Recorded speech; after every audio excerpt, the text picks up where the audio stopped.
Salut les traders, j'espère que vous allez bien, c'est Sylvain Marche, je vous retrouve comme chaque jour pour la crypto capsule. Alors aujourd'hui j'ai envie de vous proposer un tuto, un petit tuto de trading qui va vous être extrêmement utile parce que je vois beaucoup de traders faire encore et toujours la même erreur, c'est-à-dire acheter les tops de marché, acheter les hauts de marché exactement au moment où il est temps plutôt de fermer les positions ou plutôt de se mettre en sécurité, d'accord? Et ça, c'est vraiment un comportement récurrent. Ah, le prix a monté, il est en train de casser des plus hauts locaux, il est en train de casser des plus hauts historiques. Allez, on y va, on met la sauce, c'est parti. Et c'est exactement le moment où le prix se retourne, on a une correction, les stops sont touchés et vous perdez beaucoup d'argent. Alors, ce qu'il faut savoir, c'est que les tops, qu'ils soient locaux ou historiques, c'est pas forcément une mauvaise chose, un mauvais moment pour acheter. Il y a des moments où les résistances sont cassées, les plafonds sont cassés, et c'est des moments où ça indique que on est en train de faire sauter des verrous, d'accord? On est en train de faire sauter des vannes, et il faut rentrer dans le train, et ça va continuer.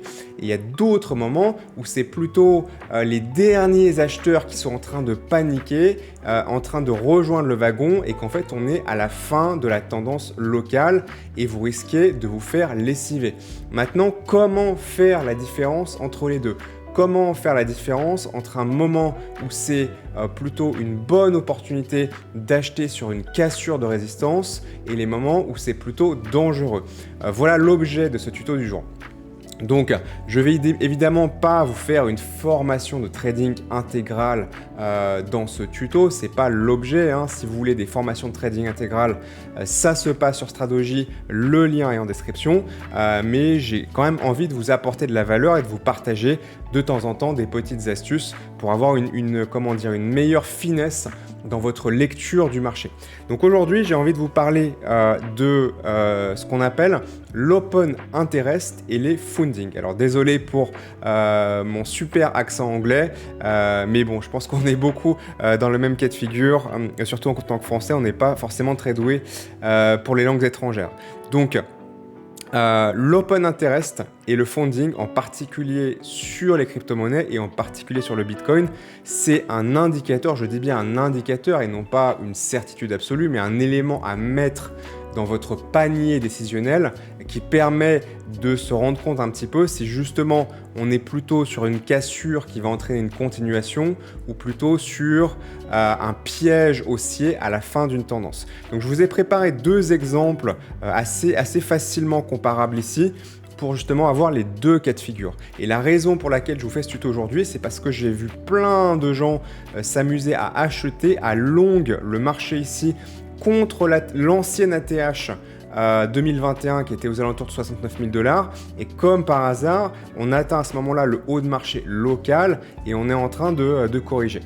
Et bien, je vois bien que vous n'arrivez pas à faire la différence pour beaucoup d'entre vous entre par exemple ce moment-là, ok, et ce moment-là. Ok, là aussi on est en train de casser une résistance. Pourquoi est-ce que là ça y va? Alors pourquoi est-ce que là je me fais piéger? Donc un élément parmi d'autres qui va vous permettre d'avoir une meilleure lecture de ça, c'est comme je le disais, l'open interest et le funding rate. Donc l'open interest qui peut être installé gratuitement sur TradingView, j'en ai mis un ici là pour l'exemple, c'est un indicateur qui va mesurer la quantité de contrats dérivés ouverts sur un actif à un moment donné. Donc en l'occurrence, on est sur le Bitcoin, donc on est en train de mesurer la quantité de contrats, donc de produits dérivés comme les futurs, les options, mais bon, sur le Bitcoin et la crypto en général, c'est plutôt les futurs, qui sont actuellement ouverts. Donc c'est-à-dire là, finalement, ça ne représente pas exactement la quantité de levier sur le marché, mais ça s'en rapproche. Ça permet d'estimer si globalement, les traders et les investisseurs sont en train d'ouvrir davantage de nouvelles positions et particulièrement des positions sur produits dérivés, donc peut-être même généralement dans du levier, ou au contraire sont en train de réduire leurs positions. Donc ça permet de juger un petit peu un sentiment général de marché, s'il y a de plus en plus de gens qui sont en train de se positionner ou si on a plutôt une réduction entre guillemets de l'offre sur les contrats dérivés. Donc Évidemment, quand ce chiffre augmente, ça veut dire que l'intérêt augmente, et quand il descend, c'est que l'intérêt baisse. C'est pour ça qu'on appelle ça l'open interest, les intérêts ouverts en anglais. Donc ça, c'est un premier élément qui va venir confirmer, ajouter dans votre panier de confirmation, je dirais ça plus justement comme ça, si la cassure de résistance qu'on est en train de voir, comme celle-ci ici, que j'ai matérialisée à ce moment-là, on voit ici on a une belle bougie de cassure de du précédent sommet, donc sur cette résistance-là, on a des volumes également à ce moment-là, et là on voit qu'à ce moment-là, effectivement, il y a beaucoup de traders qui sont en train d'ouvrir de nouvelles positions et qui sont en train globalement d'ajouter davantage de positions ouvertes sur le marché. Donc ça, c'est un premier élément et c'est intéressant de coupler ça au funding rate. Donc le funding rate, qu'est-ce que c'est? C'est aussi quelque chose qui est lié spécifiquement aux contrats dérivés, aux emprunts et particulièrement sur les futurs et les futurs Bitcoin, les futurs crypto-monnaies. Le funding rate, donc les taux d'intérêt, d'accord, de financement, les taux de financement en français, qui permettent de regarder la direction de l'intérêt ouvert. Parce que là, on n'a pas le sens. On sait qu'il y a des contrats qui sont en train de s'ajouter, mais on ne sait pas si c'est des contrats haussiers ou des contrats baissiers. Si c'est des contrats pour miser sur la hausse ou des contrats pour miser à la baisse. On sait juste qu'il y a plus de contrats qu'avant qui sont en train d'être ajoutés ou moins. D'accord? Donc pour avoir mettre de la directionnalité, dans tout ça, on peut s'appuyer sur les taux de financement. Les taux de financement, c'est un taux de financement, c'est-à-dire c'est un taux d'intérêt d'emprunt. De la même manière que si vous faites par exemple un emprunt immobilier, d'accord, eh bien la banque va vous prêter, mais elle ne va pas vous prêter gratuitement. Elle va vous prêter avec un taux d'intérêt qui peut être plus ou moins important. Et la variation de ce taux d'intérêt dépend d'un certain nombre de facteurs, et notamment des facteurs autour de la liquidité qui est apportée par la banque centrale et globalement l'offre et la demande sur le marché. Et ben, c'est la même chose avec les taux d'intérêt pour emprunter de l'argent pour s'exposer sur le Bitcoin et sur le marché des crypto-monnaies. Et quand le taux d'intérêt est positif, ça veut dire que ça coûte de l'argent d'emprunter pour miser à la hausse. Et quand le taux d'intérêt est négatif, ça veut dire que ça coûte de l'argent pour miser à la baisse. Et donc inversement, c'est-à-dire que quand les taux d'intérêt sont positifs, si vous shortez l'actif, vous gagnez de l'argent. Et au contraire, quand les taux d'intérêt sont négatifs, si vous longuez le marché à ce moment-là, vous gagnez de l'argent. Donc si vous allez dans le sens du taux d'intérêt, vous allez dépenser de l'argent. Et dans l'inverse, vous allez en perdre. Ça, c'est un indicateur finalement d'orientation, de tendance, puisque si les taux d'intérêt augmentent, ça veut dire qu'il y a de plus en plus de personnes. C'est pas qu'il y a plus de personnes, ça veut dire que vous avez sur une quantité de traders donnés, davantage dans ce nombre de traders qui se mettent à miser à la hausse qu'à la baisse. Donc s'il y a plus de traders dans la quantité de contrats ouverts qui misent à la hausse qu'à la baisse, ça va faire monter les taux d'intérêt. C'est une question d'offre et de demande et inversement. Donc ça, plus les taux d'intérêt sont positifs, plus ça veut dire que proportionnellement, on a davantage de traders qui misent à la hausse qu'à la baisse et inversement.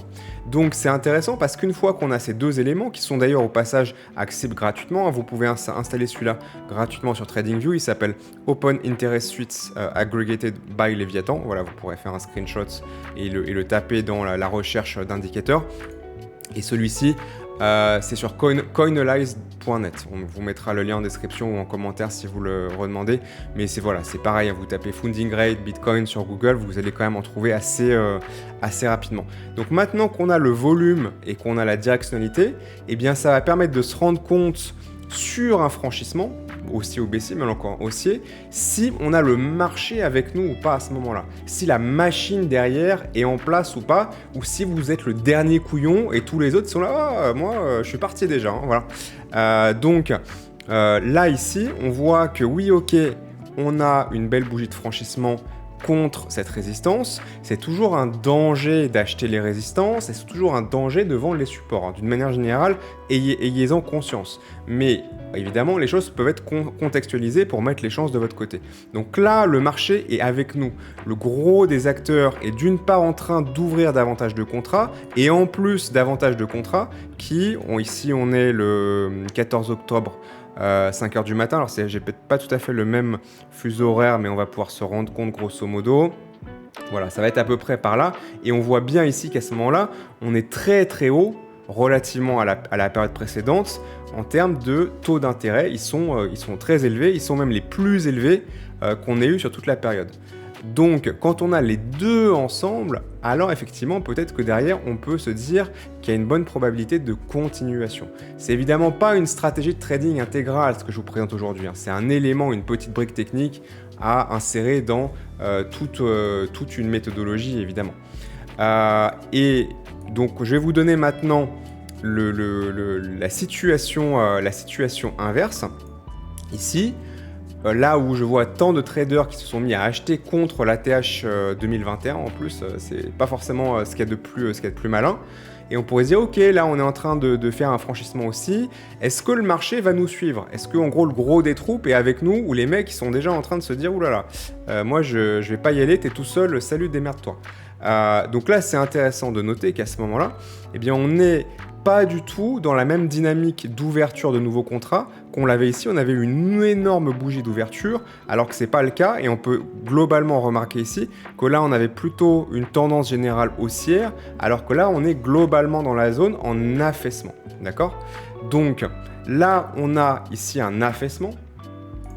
Et ici, en termes de funding rate, eh ben, on est aussi sur un funding rate élevé. Qu'est-ce que ça veut dire? Ça veut dire qu'on a une forme de dissonance. C'est-à-dire que là, effectivement, on a des taux d'intérêt qui sont élevés, qui expriment qu'une majorité de traders sont positionnés dans le sens haussier, mais avec une augmentation, entre guillemets, des personnes qui sont en train de rentrer dans le marché à ce moment-là. Donc ça permet de compenser, entre guillemets, ce déséquilibre. Et là, on est en dissonance puisqu'on a d'un côté pas du tout d'augmentation significative de l'open interest et globalement un affaissement, d'accord? Et en même temps, un déséquilibre entre les acheteurs et les vendeurs à ce moment-là sur les produits dérivés. Attention, j'insiste sur les produits dérivés, pas sur le spot. Donc ici, eh ben, peut-être que cette augmentation-là du funding rate indique qu'en fait, c'est les derniers couillons de la danse qui sont en train de se mettre en levier Bitcoin contre une résistance, ou en tout cas en essayant de travailler le franchissement de la résistance, alors que l'intérêt est en train de baisser. Et donc ça permet de se dire, là, on avait vraiment à la fois le volume et le sens qui allaient dans notre confirmation. Et là, c'est pas le cas où on a d'un côté le sens, mais plus le volume. Et donc ça, généralement, c'est quelque chose qui indique qu'il y a un excès de levier, d'accord? Un excès de levier sur le marché, c'est quelque chose qui arrive très régulièrement sur les marchés, en particulier sur les crypto-monnaies. Et quand il y a un excès de levier, c'est-à-dire qu'il y a trop de levier sur le marché, il y a trop d'emprunts sur le marché par rapport aux détenteurs spot, c'est-à-dire les gens qui ont du Bitcoin en natif, d'accord, que ce soit dans leur wallet privé ou que ce soit sur les exchanges, par rapport à ceux qui sont simplement en train de mettre du levier et d'utiliser des produits dérivés. Et c'est ce décalage-là, quand il est trop important, eh bien, il y a des phénomènes de recompensation qui se fassent. Et ça fait ce qu'on appelle un peu des lessivages de marché, des corrections, en attendant que le funding rate redevienne à un niveau acceptable et que les choses se soient un petit peu calmées. Le funding rate élevé, les pics de funding rate, ça indique généralement que le marché est en train un petit peu de s'emballer et qu'il y a un gros déséquilibre entre ceux qui achètent en levier à l'achat par rapport à ceux qui achètent en levier à la baisse. Si c'est appuyé par du volume, d'accord, par davantage de participants qui rentrent, ça peut permettre de lancer ou plutôt de continuer une tendance haussière, et on peut se dire que c'est suffisamment sécure à ce moment-là de tenter des franchissements. Si ce n'est pas le cas, c'est au contraire plutôt une zone dangereuse comme on l'a dit ça. Voilà ce que j'avais à dire pour ça. J'espère que voilà, la découverte peut-être pour certains d'entre vous de ces deux éléments qui sont extrêmement utilisés par les traders professionnels, notamment sur les crypto-monnaies, vous permettra d'avoir un petit peu plus de subtilité, de finesse dans votre analyse, de contextualisation. Encore une fois, si vous voulez aller plus loin, retrouvez-nous sur Stradogy. On a une communauté, on a un Discord, on a des formations, on a des coachings, on a de l'accompagnement, on a des lives, plein de choses pour tout simplement supporter vos objectifs de trading, d'investissement sur les crypto-monnaies avec succès parce qu'on peut toujours faire les choses tout seul, mais comme on dit, tout seul on avance plus vite et ensemble on avance plus loin. Et le trading, eh bien, c'est un jeu de long terme, c'est une discipline, c'est une régularité sur la durée qui permet de faire la différence et qui permet au final d'être dans le camp de ceux qui vont pas gagner et pas de ceux qui à un moment donné vont être liquidés parce qu'ils n'avaient pas de méthodologie d'encadrement de communauté pour les aider à prendre les bonnes décisions. Voilà, mettez un pouce bleu, abonnez-vous si ce n'est pas déjà fait et moi je vous dis à demain. Salut!